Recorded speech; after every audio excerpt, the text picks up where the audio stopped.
Hello everyone, welcome to my channel complex point. और आज की इस वीडियो में हम लोग पढ़ने वाले हैं प्रॉफिट और लॉस के बारे में।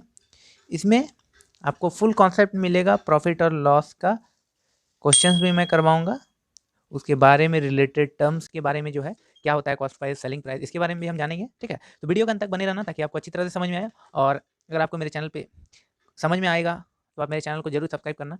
चलिए वीडियो को स्टार्ट करते हैं। तो इसमें जो जो टर्म्स यूज होने वाला है वो कौन कौन सा है हम जानेंगे।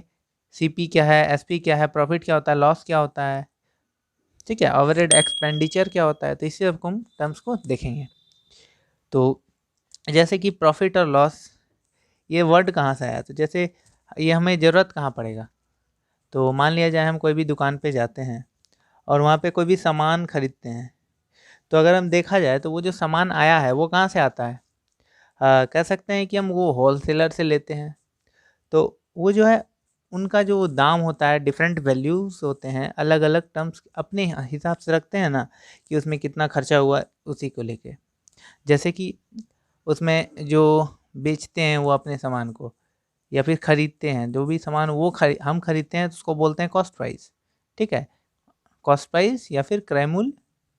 और सेलिंग प्राइस, मान लिया जाए कोई दुकानदार है, वो अपना सामान खरीदा तो जितना में वो जो खरीदा उसको बोलेंगे कॉस्ट प्राइस। और जो वो बेचेगा मीन्स सेलिंग प्राइस, हिंदी में क्या बोलेंगे, विक्रय मूल्य उसको कहते हैं। अगर मान लिया जाए उसको प्रॉफिट हुआ है मीन्स लाभ हुआ है, तो उसमें कैसे हम निकालेंगे। और लॉस होगा तो उसको हम क्या बोलेंगे, लॉस मीन्स क्या होता है, हानि। और no profit no loss means ना ही प्रॉफिट हुआ है ना ही लॉस हुआ है। तो इस चीज़ के बारे में जानेंगे। और ओवरहेड एक्सपेंडिचर मीन्स ऊपरी व्यय क्या होता है। तो सबसे पहले हम जानेंगे कॉस्ट प्राइस क्या होता है। तो कॉस्ट प्राइस क्या होता है, ये कोई भी प्राइस होता है, एक पर्टिकुलर प्राइस सेट किया जाता है जो भी सामान हो उसको बेचने के लिए, तो उसको हम कहते हैं कॉस्ट प्राइस, जिसको कि हम सीपी से डिनोट करते हैं। ठीक है, सीपी मीन्स क्या होता है, कॉस्ट प्राइस। ठीक है, ये तो हुआ हमारा पहला पॉइंट कॉस्ट प्राइस का। अब सेलिंग प्राइस क्या होता है। सेलिंग प्राइस होता है हम जो भी सामान को बेचते हैं, ठीक है, जितने दाम में अगर हम खरीदे हैं तो उसको बेच रहे हैं, तो उसको बेचने के प्राइस को हम क्या बोलते हैं, सेलिंग प्राइस या फिर विक्रय मूल्य। ओके, अब प्रॉफिट क्या होता है। सबसे पहले हम जानेंगे प्रॉफिट कब होता है। तो प्रॉफिट कब होता है, जब हमारा सेलिंग प्राइस जो होगा, सेलिंग प्राइस वो ज़्यादा होगा कॉस्ट प्राइस से। ठीक है, जब भी हम कोई भी सामान खरीदे हैं और खरीदे हैं कम दाम में और उसको ज़्यादा में बेच रहे हैं, तो उसी में ना हम लोग को प्रॉफिट होता है। तो प्रॉफिट का इससे फॉर्मूला भी आ सकता है कि प्रॉफिट जो होता है वो selling price minus cost price करेंगे, तो यहाँ से हमारा एक फॉर्मूला आ जाएगा कि ये प्रॉफिट निकल जाएगा। ठीक है, प्रॉफिट कब निकलेगा, जब सेलिंग प्राइस जितना हो और कॉस्ट प्राइस से जब सब्ट्रैक्ट कर देंगे तो हमारा जो है प्रॉफिट निकल जाता है। और ये तो हो गया हमारा प्रॉफिट। और लॉस कब होगा, लॉस कब होता है, जब हमारा कॉस्ट प्राइस जो है वो ज़्यादा हो जाता है सेलिंग प्राइस से, तो हमारा लॉस हो जाता है। तो इसके लिए जो हमारा फॉर्मूला बनेगा वो क्या होगा, तो इसमें हमारा फॉर्मूला होता है cost price minus selling price. Cost price minus selling price करेंगे तो हमारा जो है लॉस कितना का हुआ है वह हमें पता चलता है। ये तो हमारा दूसरा फॉर्मूला था। ठीक है, अब हम देखेंगे कि ये जो नो प्रॉफिट नो लॉस, ये इसका मतलब क्या होता है। तो नो प्रॉफिट नो लॉस कब होता है, जब हमें ना ही कोई प्रॉफिट हुआ है ना ही कोई लॉस हुआ है। मीन्स क्या कह सकते हैं कि कॉस्ट प्राइस और सीपी और एसपी जब इक्वल टू होते हैं, मीन्स दोनों एक दूसरे के बराबर होते हैं, तो इसमें हम कह सकते हैं कि इसको हम बोलेंगे ना ही प्रॉफिट हुआ है ना ही लॉस हुआ है। कब, जब कॉस्ट प्राइस और सेलिंग प्राइस एक दूसरे के बराबर हो। ठीक है, और ओवरहेड एक्सपेंडिचर क्या होता है। तो ओवरहेड एक्सपेंडिचर ऐसा एक्सपेंडिचर होता है, मीन्स ऐसा खर्च होता है जो कि हम लोग कोई भी अलग चीज़ में यूज करते हैं। जैसे कि हमारा ट्रांसपोर्टेशन चार्ज में लग गया है, लेबर चार्ज हो गया, मेंटेनेंस के लिए उसमें कितना है। तो ये सब को जो है कोई भी सामान को या प्रोडक्ट को रेडी करने के लिए जो उसमें एक्स्ट्रा चार्ज लगते हैं उसको हम क्या बोलते हैं, ओवरहेड एक्सपेंडिचर। ठीक है,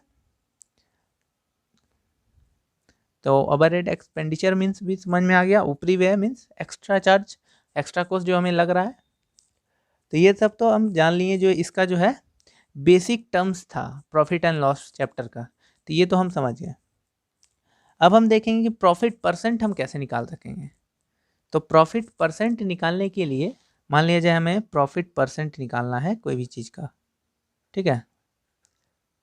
प्रॉफिट परसेंट ये कब निकलता है, तो प्रॉफिट परसेंट निकालने के लिए हमें क्या करते हैं, इसके लिए भी हमारे पास एक फॉर्मूला है, जो कि है क्या करेंगे, जो भी प्रॉफिट है मीन्स जितना हमें प्रॉफिट हुआ है उसको न्यूमरेटर में लिखेंगे, जितना कॉस्ट प्राइस है उसको डिनोमिनेटर में लिखेंगे और उसको 100 से मल्टीप्लाई करेंगे, तो यहाँ पे हमारा जो है प्रॉफिट परसेंट जो है वो निकल जाता है, ठीक है। ये तो हमारा तीसरा फॉर्मूला था। अब हमारा लॉस परसेंटेज कब निकलता है, तो लॉस परसेंट हमारा कब निकलेगा, जब हमारा लॉस कितना लॉस हुआ है ऊपर लिखेंगे और फिर यहाँ पे कॉस्ट प्राइस और इसको जब 100 से मल्टीप्लाई करेंगे तो ये हमारा जो है लॉस परसेंट जो है ये निकल जाएगा। तो इससे आप देख सकते हैं हमारे पास 4 जो है फॉर्मूला आए हैं, एक तो प्रॉफिट का, दूसरा लॉस का, एक प्रॉफिट परसेंट निकालने के लिए और एक लॉस परसेंट निकालने के लिए, ठीक है। देख लीजिए 1 2 3 और 4 फॉर्मूला हमारा निकला है यहाँ से, ठीक है। तो ये सब जो है कुछ रिलेटेड टर्म है जिसको कि आपको याद रखना होता है, जिस समय आप क्वेश्चन बनाइएगा तो ये सब जो है आपको यूज करना पड़ेगा वहाँ पे। जैसे कि ये सब तो हम समझ गए, तो इसको अब हम एक क्वेश्चन बना के समझने का कोशिश करते हैं, क्योंकि उससे हमें ज़्यादा अच्छी तरह से समझ में आएगा, ठीक है। तो चलिए क्वेश्चन देखते हैं। तो देखिए हमारा यहाँ पे पहला क्वेश्चन है, ये bicycle cost ₹2400 and it is sold by the shopkeeper for ₹2880, calculate profit percent. तो इसमें जो टर्म्स यूज हुए हैं पहले वो हम देख लेते हैं। जैसे कि यहाँ पे दिया हुआ है एक बाईसाइकिल है जिसका कि दाम है 2400, ठीक है। दाम है मीन्स कॉस्ट प्राइस है कि नहीं, कॉस्ट प्राइस जितना में वो खरीदे हैं, तो हम यहाँ लिख सकते हैं ना, जो दिया हुआ है वो हमें लिख लेना होता है, ठीक है। जैसे कि हमारा यहाँ दिया हुआ है कॉस्ट प्राइस कितना है, ₹2400 जो हमारा कॉस्ट प्राइस है। अब क्या बोल रहा है, और इसको and it is sold by the shopkeeper, और ये जो दुकानदार था उसके द्वारा बेच दिया गया है कितना में, 2880 रुपये में बेच दिया गया। मीन्स सेलिंग प्राइस हम कह सकते हैं उसको, बेचने वाले को, मैंने तो आपको बताया था, है कि नहीं। इसका दाम कितना है 2880, है कि नहीं। तो हमको इसमें क्या निकालना है, प्रॉफिट परसेंट। तो प्रॉफिट परसेंट निकालने के लिए सबसे पहले तो हमें निकालना पड़ेगा कितना का प्रॉफिट हुआ है, तब ना हम प्रॉफिट परसेंट निकाल पाएंगे, क्योंकि हमारा फॉर्मूला ही कुछ इस टाइप्स का था, है कि नहीं। देखिए मैंने आपको फॉर्मूला क्या बताया था, प्रॉफिट कब होता है, जब सेलिंग प्राइस और कॉस्ट प्राइस को हम सब्ट्रैक्ट करते हैं। तो इसको हम सब्ट्रैक्ट करेंगे तब ना प्रॉफिट निकलेगा, तब ना हमारा प्रॉफिट परसेंट का जो फॉर्मूला है उसमें हम प्रॉफिट का वैल्यू पुट कर सकेंगे। इसीलिए हमको सबसे पहले क्या क्या निकालना पड़ेगा, प्रॉफिट। तो इसमें प्रॉफिट कितना का हुआ है वो निकाल लेते हैं पहले। तो प्रॉफिट का फॉर्मूला क्या था, selling price minus cost price होता है। तो यहाँ सेलिंग प्राइस तो दिया हुआ है 2880 सब्ट्रैक्टेड बाय 2400, है ना। तो यहाँ से जो हमारा आंसर आ जाएगा वो कितना होगा, 480 रुपीज़। कितना का प्रॉफिट हुआ है, 480, 480 रुपये का उसको प्रॉफिट हुआ है। तो प्रॉफिट हम इतना निकल गया। अब हमें क्या लिखना पड़ेगा, अब जैसा कि हम जानते हैं कि प्रॉफिट परसेंट निकालने के लिए, प्रॉफिट परसेंट निकालने के लिए क्या फॉर्मूला होता है, जितना भी प्रॉफिट है divided by cost price into multiplied by 100, है ना। तो इसको हम क्या करेंगे, सबसे पहले हम देखेंगे प्रॉफिट कितना है। तो प्रॉफिट हमारा कितना है, 480 रुपीज़ का प्रॉफिट। कॉस्ट प्राइस कितना था, देख लीजिए 2400। तो 2400 जो है ये हमारा प्रॉफिट हो गया, मल्टीप्लाइड बाय क्या करेंगे, 100।